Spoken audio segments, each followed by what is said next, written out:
Damn. Европейский Союз расширил санкции на Кобзона, заместителей Шойгу, депутатов Думы, Гиви и Моторолу. ЕС расширил черный список для России, включив в него 19 физических и 9 юридических лиц. Эти ограничительные меры опубликованы в официальном журнале ЕС, и с этого момента они вступили в силу. В расширенный список вошли в частности первый заместитель министра обороны РФ Аркадий Бахин и заместитель министра обороны РФ Анатолий Антонов.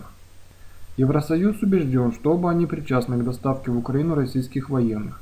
Таким образом, это решение ЕС также содержит дополнительное официальное признание того, что в Украине на стороне сепаратистов воюет регулярная российская армия. В список также вошли депутаты Госдумы Иосиф Кобзон и Валерий Рашкин, начальник Главного оперативного управления Генштаба РФ генерал-лейтенант Андрей Картополов. В черный список также включены 14 жителей востока Украины и 9 организаций, отрядов террористов.